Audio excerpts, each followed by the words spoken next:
আসসালামু আলাইকুম সম্মানিত ভাতা প্রিয় ভাই বোনেরা, বয়স্ক ভাতা, প্রতিবন্ধী ভাতা, বিধবা ভাতা, গর্ভকালীন ভাতা এবং তৃতীয় কিস্তির ভাতা আপনারা অনেকেই ইতিমধ্যে পেয়ে গেছেন, আবার অনেকেই এই ভাতাগুলো পান নাই।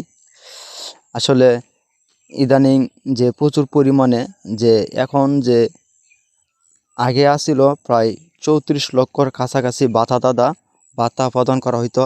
এখন 34 লক্ষর পারিয়ে 60 লক্ষর কাছাকাছি ভাতা কিন্তু এখন প্রদান করা হইতাছে। আর এখন তো জানেনই প্রচুর পরিমাণে যে লোডিংয়ের মধ্যে আছে, অনেকে আবার পাইতাছে। ইতিমধ্যে কিন্তু আমার পরিবারে যে আমার আম্মু ভাতা পায়, তিনি বয়স্ক ভাতা পায়, এবং আমার যে একজন ভাই আছে সে প্রতিবন্ধী ভাতা পায়।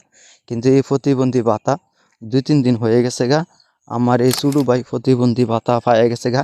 কিন্তু এখন পর্যন্ত যে আমার যে আম্মা বয়স্ক ভাতা সে এখনও পায় নাই।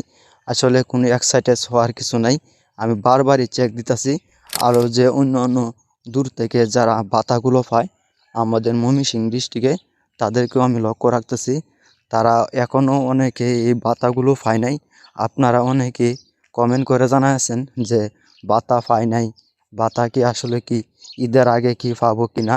আসলে আপনারা ঈদের আগে এই ভাতাগুলো পাবেন, অবশ্যই পাবেন, 100% আপনারা এই ভাতাগুলো পাবেন।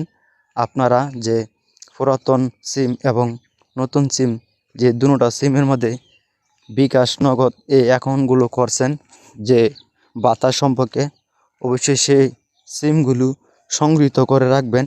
আর আজকে রাত 9টার আগ পর্যন্তই কিন্তু ভাতা আপনাদের মোবাইল ফোনে ঢুকে পড়বে।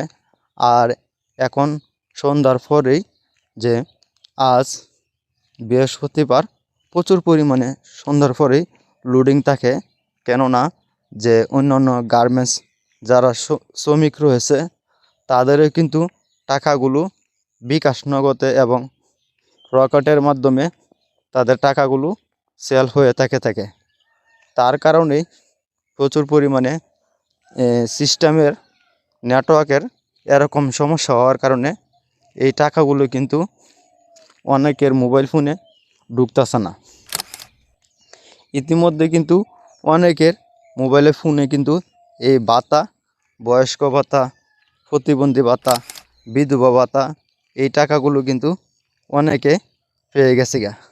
অনেকে আবার কমেন্ট করেছে জয়পুর জেলা থেকে ভাতা টাকা পেয়েছে, বিভিন্ন জেলা থেকে কিন্তু ভাতা টাকা পেয়েছে।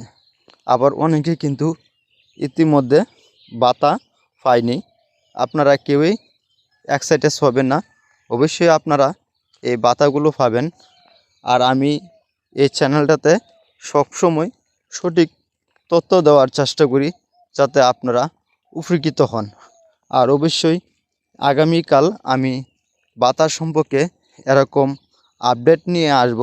আপনারা অবশ্যই আমার এই চ্যানেলটা সাবস্ক্রাইব করে রাখবেন, যাতে ভিডিও আপলোড দেওয়ার সাথে সাথে আপনারা ভাতা সম্পর্কে আপনারা আপডেট পেতে পারেন।